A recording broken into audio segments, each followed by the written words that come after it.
महबूब भाई, मुझे पता लगा कि आप बाय प्रोफेशन सीईओ। जी ये बात सच है? जी सर। तो ये घोड़ों की दुनिया में कैसे आना हुआ?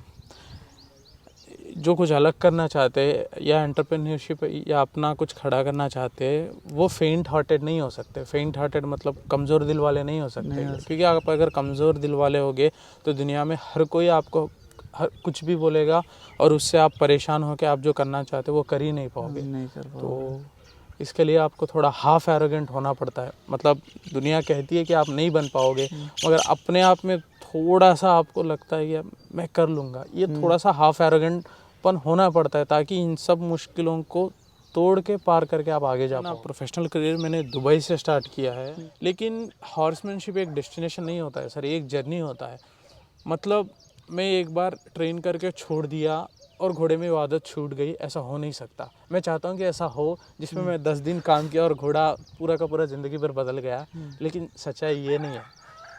लेकिन जितना मैंने मेहनत से काम किया और जितना मुझे स्ट्रगल करना पड़ा उतना ओनर को नहीं करने की ज़रूरत है। उनको बस मैं एक मेंटेनेंस मोड पे लाके ओनर्स को देता हूँ। उसके बाद अगर वो थोड़ी सी 5-10% मेंटेन करेंगे तो अच्छा चलेगा।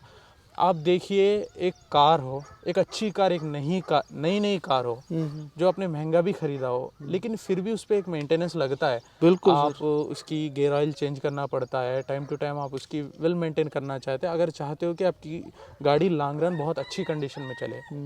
और उसको कोई फीलिंग्स नहीं है, वो एक सोच समझने वाला चीज़ नहीं है। बिल्कुल सर, तो मशीन है। तो फिर सोचो, एक सोच समझने वाला जानवर है जिसके पास खुद का दिमाग है, जिसके पास खुद के फीलिंग्स एंड इमोशंस है, जिसको खुद के डर है, जिसका खुद का पसंद और नापसंद है, जिसके खुद के दोस्त है। इतने सारे चीज़ें रहने वाला जो जानवर, इसको बिना मेंटेनेंस हो ही नहीं सकता। मैं भी चाहता हूँ कि ऐसा हो। ऐसा होगा तो हर किसी की ज़िंदगी आसान हो जाएगी, लेकिन ऐसा हो नहीं सकता। ਕਹਿੰਦਾ ਸ਼ੌਂਕ ਘੋੜਿਆਂ ਦਾ ਬੱਲਾ ਜਿਹਨੂੰ ਲੱਗ ਜੇ ਉਹਨੂੰ ਰਹਿਣ ਦਿੰਦਾ ਨਹੀਂ ਕੱਲਾ। ਜੀ ਹਾਂ ਦੋਸਤੋ, ਸਵਾਗਤ ਕਰਦੇ ਆਂ ਬਾਈ ਮਹਿਬੂਬ ਦਾ, ਜੋ ਬਾਈ ਪ੍ਰੋਫੈਸ਼ਨ ਸੀਏ ਨੇ, ਪਰ ਘੋੜਿਆਂ ਦੇ ਪਿਆਰ ਦੇ ਕਾਰਨ ਉਹ ਇਸ ਕਿੱਤੇ 'ਚ ਆ ਗਏ ਅਤੇ ਬਾਈ ਹਾਰਸ ਟ੍ਰੇਨਰ ਨੇ। ਬਹੁਤ ਹੀ ਨਾਮਵਰ ਘੋੜੇ ਭਾਰਤ ਦੇ ਇਹਨਾਂ ਨੇ ਟ੍ਰੇਨਡ ਕੀਤੇ ਨੇ। ਅਤੇ ਆਓ ਜਾਣਦੇ ਹਾਂ ਬਾਈ ਦੇ ਸਫ਼ਰ ਬਾਰੇ ਤੇ ਗੱਲਾਂ ਬਾਤਾਂ ਕਰਦੇ ਹਾਂ। ਸਤਿ ਸ਼੍ਰੀ ਅਕਾਲ ਜੀ, ਸਾਰਿਆਂ ਦਾ ਸਵਾਗਤ ਕਰਦਾ ਮੈਂ ਆਪਣੇ YouTube ਚੈਨਲ ਵਿੰਟੇਜ ਕਲਚਰ ਤੇ ਸਾਡੇ ਨਾਲ ਮੌਜੂਦ ਨੇ ਮਿਸਟਰ ਮਹਿਬੂਬ। ਤੇ ਜਿਹੜੀ ਅੱਜ ਦੀ ਵੀਡੀਓ ਹੈ ਅਸੀਂ ਕਰਾਂਗੇ ਹਿੰਦੀ 'ਚ, ਕਿਉਂਕਿ ਮਹਿਬੂਬ ਭਾਈ ਇਜ਼ ਨਾਟ ਫਰੋਮ ਪੰਜਾਬ। ਮਹਿਬੂਬ ਭਾਈ ਆਂਧਰਾ प्रदेश तो ने। तो आप शुरुआत करते हैं। पहले तो स्वागत करते हैं महबूब भाई आपका, वेलकम इन विंटेज कल्चर। आपने अपना कीमती समय दिया हमारे चैनल को, धन्यवाद करता हूं मैं आपका। Thank you. कैसे हैं आप? मैं ठीक हूँ, और आप कैसे हैं? बहुत बढ़िया, बहुत बढ़िया महबूब भाई। महबूब भाई, मुझे पता लगा कि आप बाय प्रोफेशन सीईओ। जी ये बात सच है? जी सर। तो ये घोड़ों की दुनिया में कैसे आना हुआ आपका? घोड़ों को तो मैं बचपन से पसंद करता था। अच्छा। लेकिन जब बड़ा हुआ 3 साल पहले यूट्यूब पे घोड़ों के काफ़ी वीडियोस देखने लगा। हाँ। फिर मैंने यूएस के वेस्टर्न हॉर्समैन्स को देखा, उनकी तरीके और उनके घोड़े, और जो उन घोड़ों के साथ वो कर रहे हैं, और जंगली घोड़ों के साथ भी करना, नॉर्मल डोमेस्टिकेटेड घोड़ों के साथ भी वो बहुत कुछ करना, वो मुझे पसंद आया। फिर उसमें मुझे एक मेरे मेंटर, मेरे टीचर, एक प्रोफेशनल ट्रेनर है, उनका नाम है क्लिंटन एंडरसन। तो उनको मैंने फॉलो करना स्टार्ट किया। उनके काफ़ी सारे मैंने वीडियोस देखे, लगभग 1.5 साल तक दिन के 5-6 घंटे वीडियोस देखते रहा। फिर जो देखा मैंने, फिर उनको कुछ घोड़े थे मेरे यहाँ जो फ्रीली जंगली घोड़ों की तरह घूम रहे थे, तो उनके साथ मुझे प्रैक्टिस करने का मौका मिल गया। फिर मैंने इसी वेस्टर्न प्रिंसिपल्स के साथ काम करने वाले एक ट्रेनर है दुबई में, जिनका नाम है अमरू अलाबिदी, इलाइट हॉर्समैनशिप, उनके पास जाके मैंने सीखा।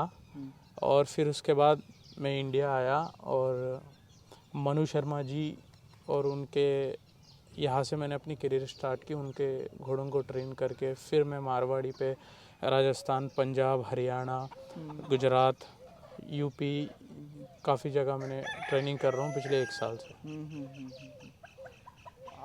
मतलब जैसे आपने बोला कि आपकी जो पढ़ाई है वो सीए की हुई है ना? जी सर।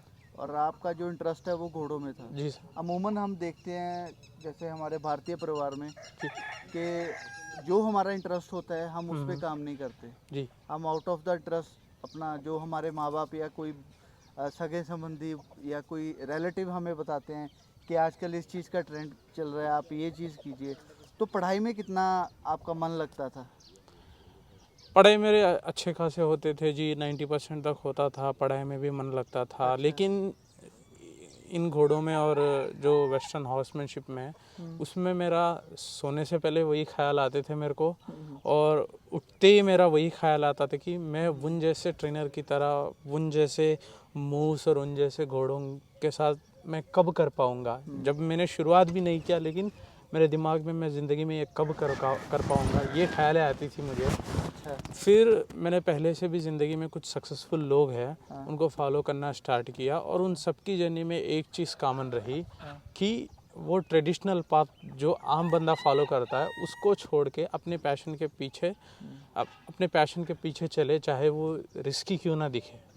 तो फिर ये एक पैटर्न सा मैं देखते आया, और ये स्टेप मुझे उठाने पड़ी। तब मुझे भी थोड़ा हिचकिचाहट थी, लेकिन मुझे ये बात तो पता थी कि जो सक्सेसफुल लोग हैं उनकी तो सेम यही चल रही है, कि उनका तो यही पैटर्न है कि स्ट्रगल करना पड़ता है। यस, वो शुरुआत अनट्रेडिशनल पाथ और नए पाथ से स्टार्ट करते, फिर ज़िंदगी के 10-15 साल के बाद, या फिर वो एक चीज़ से स्टार्ट करते, फिर वो नहीं बनता है, फिर दूसरे पे करते, फिर तीसरे पे करते हैं, आखिर में वो बन ही जाते हैं।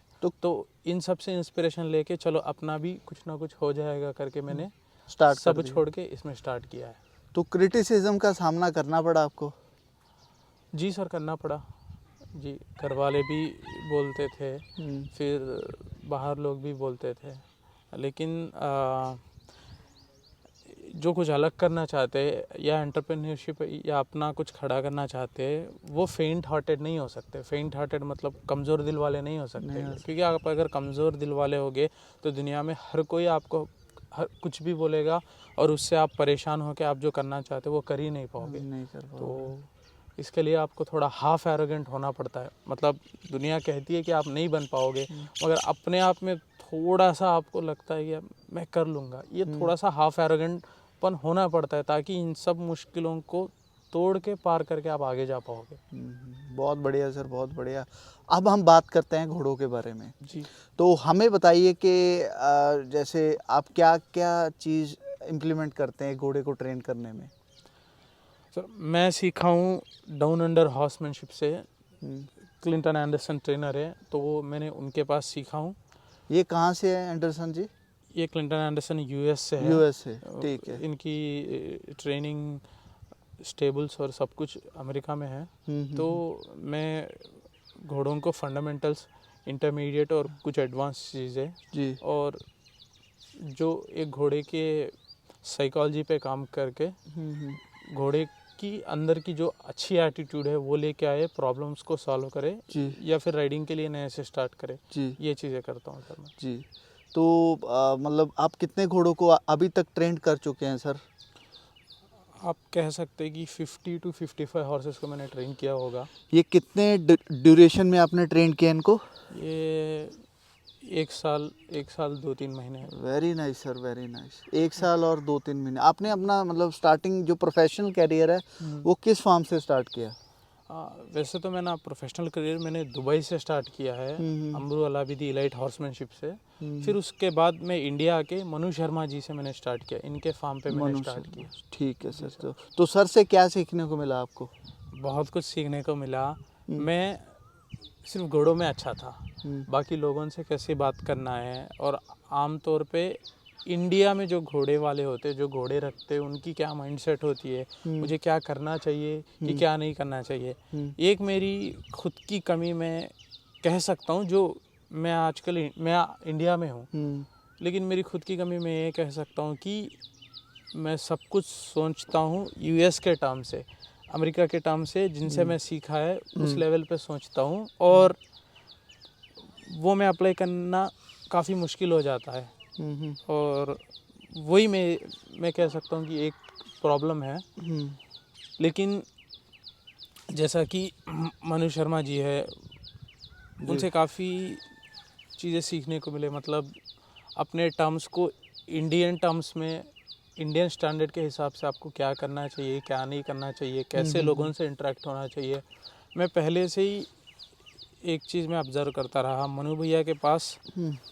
एक तो उनकी यूनिक सोच और चीज़ों को समझना और चीज़ों को एड्रेस करने की जो उनकी एक नज़रिया है ना, वो बहुत अच्छी है और ये आम लोगों में देखने को नहीं मिलता। ये एक स्पेशल टैलेंट है।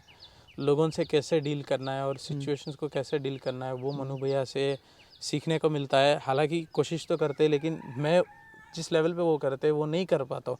बाकी मैं देखता हूँ, ऑब्ज़र्व करता हूँ। और दूसरी बात, मनु भैया की जो फोकस है, जो काम पे वो करते हैं, चाहे दुनिया किस तरफ भी क्यों ना चल रही हो, उनकी जो अनएफेक्टेड होते हैं वो दुनिया से, जो अपनी चीज़ करने के लिए। नहीं, बिल्कुल सर, आपने बिल्कुल सही बोला जी। और मनु भैया की एक और ख़ासियत है, वो अपने आप में सक्सेसफुल बन चुके हैं और वो हर किसी को सक्सेसफुल देखना चाहते हैं। हर किसी को अपने सक्सेस होने के लिए मनु भैया फार्मूला सर, सक्सेस होने के लिए उनको टिप्स देते हैं, उनके अंदर कमियों को बताते हैं ताकि वो और अच्छे बने, और हर किसी को प्रमोट करते हैं। बिल्कुल सही बोला सर आपने। क्या होता है कि आजकल जो टाइम है इसमें जेलसी फैक्टर बहुत है। जी सर। इंसान को होता है कि वो मुझसे आगे ना चला जाए। जी सर। तो अमूमन ऐसे लोग बहुत कम हैं दुनिया में जो एक दूसरे को सक्सेसफुल देखना चाहते हैं। मतलब अपने सराउंडिंग जो हैं उनको चाहते हैं कि जो मेरे साथ काम कर रहे हैं वो भी आगे बढ़े, है ना। जी सर। तो बहुत अच्छी बात है। और सर सबसे अच्छी बात है, इंसान को सीखना कभी बंद नहीं करना चाहिए। बिल्कुल। हमेशा कुछ ना कुछ सीखते रहो। जी। हो सकता है कि आपसे जो छोटा है उससे भी आपको सीखने को मिले। जी बिल्कुल। तो बाकी सर, आपने बताया कि आपने 40 से 50 घोड़ों को ट्रेन कर चुके हैं। जी सर। उनमें से कुछ, वैसे तो सभी नामचीन घोड़े हैं, जी। अपने अपने किसी के पास भी कोई भी घोड़ा है वो उसके लिए रिनाउंड घोड़ा है। जी। जी। तो आपने कौन सा ऐसा स्टैलियन है जो बहुत ही नामवर है, जिसका जैसे कोई अच्छा नाम है, तो जी। उनका नाम बताइए कि आपको ट्रेंड किया है। एक मैंने किया मनु भैया का एक कोल्ट है जो अभी अभी स्टैलियन बन रहा है, सेनापति। और मैंने काम किया पंजाब स्टड फार्म, जिसके ओनर है हरविंदर सिद्धू जी, उनका एक स्टैलियन के साथ मैंने काम किया, मनीराज। फिर राजस्थान के शक्ति प्रताप सिंह जी है, उनके स्टैलियंस है। काफ़ी सारे आलीशान के बच्चे और देवदत्त के बच्चे स्टैलियंस है, देवरूप, रंजीत, धर्मराज, इनके साथ काम किया। और मैंने किया राजस्थान के रोहितगढ़ के कुछ घोड़े, जिनके रोहितगढ़ के जो सिद्धार्थ ठाकुर जी के कुछ स्टैलियंस, उनका एक काठियावाड़ी स्टैलियन अपोलो और मारवाड़ी स्टैलियन नटखट, और दिलबाग का एक बच्चा है ओमकार। उसके साथ ज़्यादा काम नहीं किया, बस एक दो सेशन। आपने मतलब 10-12 नाम गिना दिए जो अच्छे मशहूर घोड़े हैं।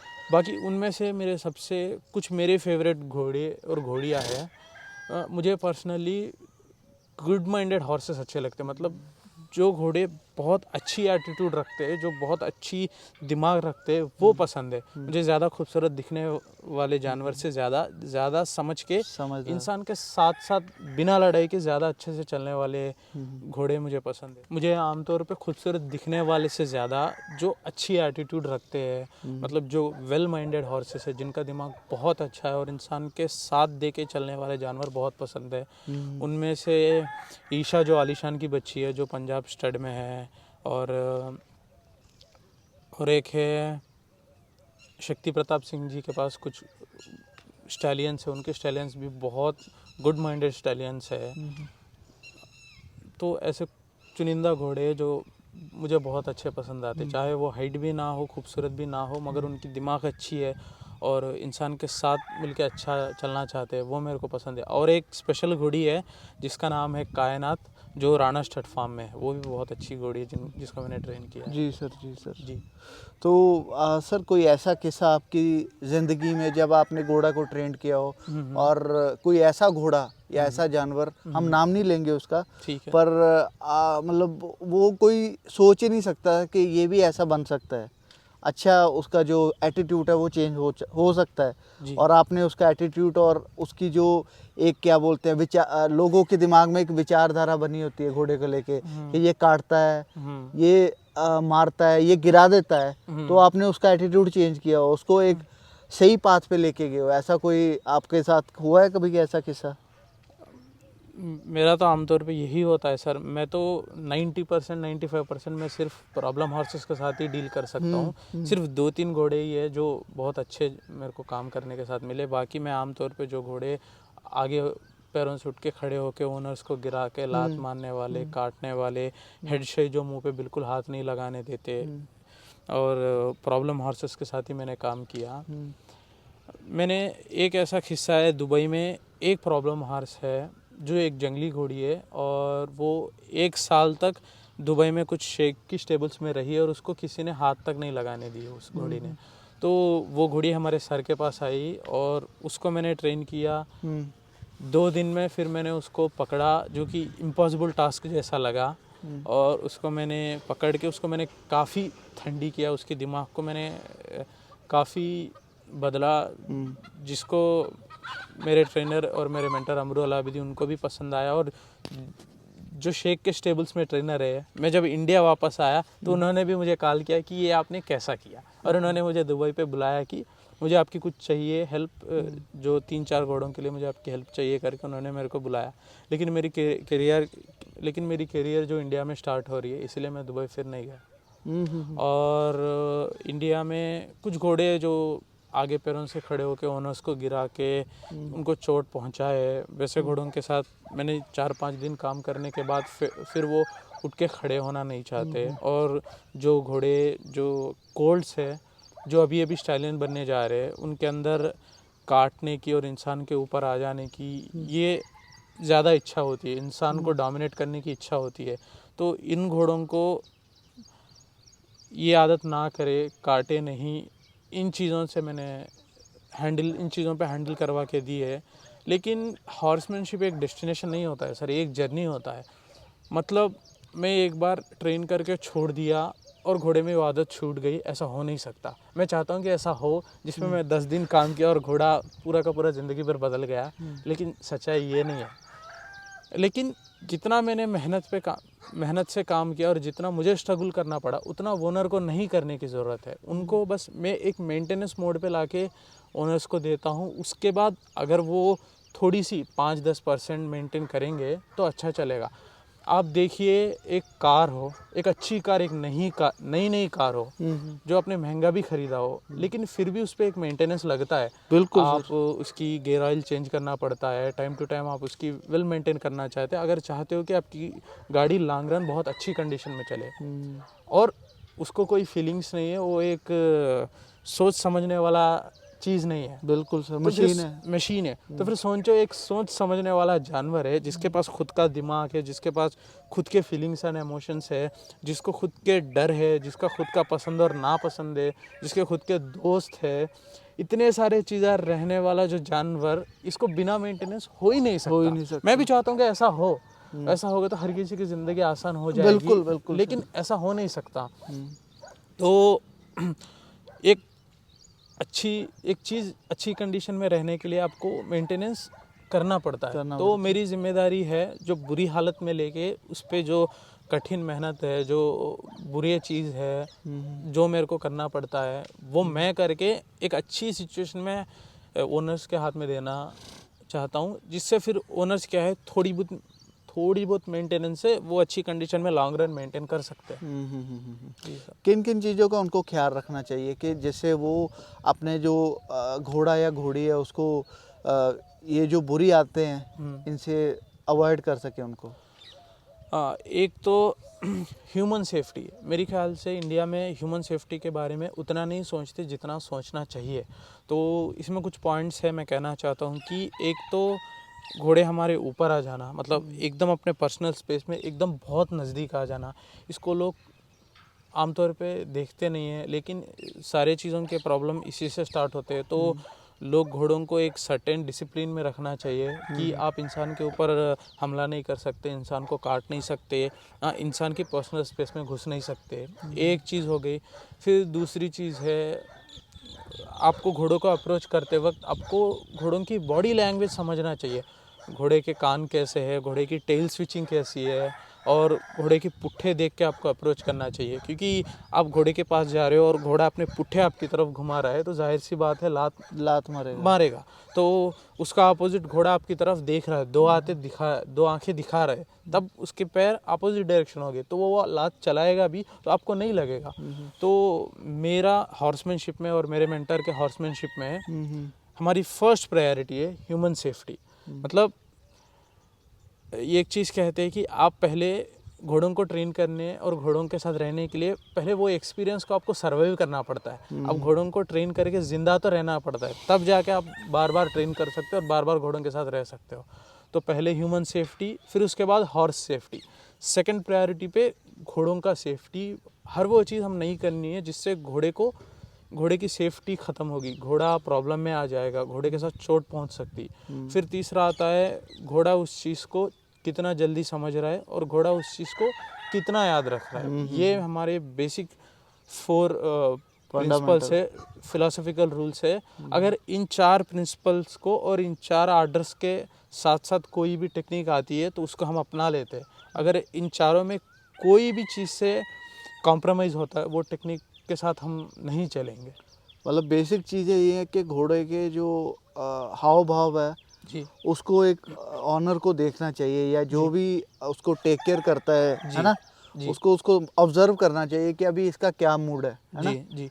हाँ, आप एक प्रोफेशनल लेवल की तरह ड्रेसाज हो गई, शो जंपिंग हो गई, या फिर रेनिंग, कटिंग, कव हॉर्स, इस लेवल पे आपको करने के लिए मैं नहीं कह रहा हूँ, लेकिन बेसिक हॉर्समैनशिप, कब घोड़ा आप में इंटरेस्टेड है, कब आपका घोड़ा इरिटेटेड है, कब आपका घोड़ा एग्रेसिव मोड में आ रहा है, आपका घोड़ा आपके ऊपर अटैक करने की सोच रहा है या फिर आपको पुश कर रहा है, तब आपको क्या करनी चाहिए, आपका घोड़ा जब डर रहा है तब आपको कैसे मैनेज करना चाहिए। और सबसे बड़ी प्रॉब्लम है अंडर सैडल, मतलब जब घोड़े के ऊपर बैठते हैं तब आपको क्या चीज़ें करनी चाहिए और क्या चीज़ें नहीं करनी चाहिए। बहुत सारे लोग घोड़ों को आगे पैरों से उठाने को, मतलब रेयरअप को दिखने में कूल और लोगों को अच्छा दिखेगा और सिनेमैटिक दिखेगा करके करते हैं इसको। जी, तो हर किसी की अपनी पसंद और मर्ज़ी है। मैं ये चीज़ को बिल्कुल भी एंकरेज नहीं करता हूँ, मेरे लिए और मेरे क्लाइंट्स के लिए, मतलब जिन लोगों के साथ मैं काम कर रहा हूँ उनके लिए। क्योंकि अगर वो चीज़ घोड़े की आदत बन गई और जब भी घोड़ा थोड़ा गुस्से में आ गया, घोड़ा थोड़ा डर गया, घोड़ा नेचुरली वो चीज़ करेगा, तो फिर उसकी वजह से मैं गिर सकता हूँ, लोग जो घोड़े के ऊपर बैठे हैं वो गिर सकते हैं, और घोड़ा भी उल्टा गिर सकता है। मान के चलो आप पीठ पे गिर गए और आपकी लैंडिंग गलत जगह पे हो गई तो आप ज़िंदगी भर पैरालाइज हो सकते हो। मान के चलो मैं घोड़े के ऊपर बैठा हूँ और घोड़े को रेयरअप करा रहा हूँ और घोड़े की पैर फिसल गई, घोड़ा ज़मीन पे गिर गया और मैं अपनी गर्दन पे गिरा, तो मैं ज़िंदगी भर पैरालाइज हो सकता हूँ। तो अपनी स्पाइन पे अच्छी डैमेज हुई है तो कह नहीं सकते कि मैं फिर चल पाऊँगा कि नहीं। तो ये काफ़ी सारे किस्से मैंने फ़ॉरेन लोगों से सुने हैं, देखा है, और सच कहूँ तो उन चीज़ों को मुझे डर है, क्योंकि मुझे मेरी जान बहुत प्यारी है और जिन लोगों के साथ मैं काम करता हूँ उनकी जान मुझे बहुत प्यारी है। तो इसलिए मैं जो बहुत अच्छे दिखने वाली चीज़ें है जो लोगों को दिखाने के लिए वो चीज़ें नहीं करता हूँ। आमतौर पे इंडिया में वही ट्रेंड माना जाता है, लेकिन मैं वो चीज़ें अवॉइड करने की कोशिश करता हूँ। बाकी सही गलत का तो मैं नहीं कहूँगा, बिल्कुल हर किसी अपनी मर्जी से करते हैं, ओपिनियन है सर। मैं वो चीज़ें नहीं करना चाहता, अपनी सेफ्टी को दूर करना नहीं चाहता। तो महबूब भाई, आज मैंने ये चीज़ आपसे सीखी है कि जो बेसिक हॉर्स की आदतें हैं जी, और जो बेसिक चीज़ है, जैसे आपने बताया कि हॉर्स के जो हाव भाव हैं, कोई भी जैसे हॉर्स लवर है या जिसने भी घोड़े रखे हैं, घोड़ियाँ रखी हैं, वो ये फंडामेंटल ज़रूर अपने दिमाग में रखे तो जी। उससे ये होगा कि उनको दिक्कत नहीं आएगी कोई भी। जी, और आई Initial- तो भी इनिशियली शुरुआत में उस दिक्कत शुरुआत को आप में कैसे एड्रेस करते address पता करते चलेगा। हैं। मान के चलो आप आपकी एक कार है और उस कार के साथ आप डेली ट्रैवल करते हो, मगर आपको पता नहीं है कि स्टीयरिंग क्या है, क्लच क्या है, क्लच, ब्रेक ब्रेक क्या क्या है, ब्रेक और क्लच की कॉम्बिनेशन क्या है, और आपकी गियर की कॉम्बिनेशन क्या है। इसकी आपको बेसिक आइडिया और प्रैक्टिकलिटी आपको नहीं पता होगी तो आप गाड़ी को अच्छी तरीके से नहीं चला नहीं पाओगे। जला पाओगे। तो आपको बेसिक रूल जो ज़रूरत होते हैं उनको आपको सीखना पड़ता है। बिल्कुल। मैं मानता हूँ कि घोड़े थोड़े टाइम कंज्यूमिंग है, वैसे भी घोड़ों को दाना खर्चा रखना इन सब महंगे है, बहुत एफर्ट है, उसमें अब ये भी जुड़ेगा तो मानता हूँ कि डिफ़िकल्ट है, लेकिन अब कुदरत है, ऐसे ही है, इसको हम कुछ नहीं कर सकते, नहीं दुनिया ऐसे ही देखिए, चलती है। अभी हम बच्चे को स्कूल में क्यों डालते हैं? जी उसको अच्छी शिक्षा देने के लिए, क्योंकि माँ बाप बहुत सारी चीज़ें खुद से नहीं कर सकते। नहीं कर सकते जी। तो आप भी एक तरह का उसके लिए स्कूल है आपका। जैसे घोड़ा है कोई नया या कोई बछेरा है, उसको ट्रेन करना है, चलाना कैसे है, तो आपका भी एक तरह का स्कूल है। आप ही उसके लिए मेंटर हो, जी, टीचर हो। जी तो ये टीचिंग तो ज़रूरी है, जी चाहे सर। जानवर है चाहे इंसान है ना। जी सर। महबूब भाई धन्यवाद आपका बहुत बहुत। जी सर, आपका भी बहुत धन्यवाद और आपके ऑडियंस को भी thank you sir, thank you so thank you. Much sir. बहुत कुछ सीखने को मिला आपसे। जी सर। तो मनु शर्मा जी का भी धन्यवाद जिन्होंने आपसे रूबरू कराया हमें। जी सर, जी मेरा भी मनु शर्मा जी को बहुत जी। धन्यवाद। एक छोटे भाई को लेके मेरे हर गलती को वो सुधारते हैं, हर बिल्कुल गलती को माफ़ करते हैं। तो मैं लक्की मानता हूँ कि मुझे उनसे मिलना हुआ। बाकी मैं ज़िंदगी में कुछ कर पाऊँ या ना कर पाऊँ, मेरे को तो इतना याद है, इतने अच्छे लोगों के साथ मैं कुछ पल तो बिताए हैं। बिल्कुल सर, बिल्कुल जी सर। थैंक यू और खुदा हाफिज़ महबूब भाई। खुदा हाफिज़ भाई।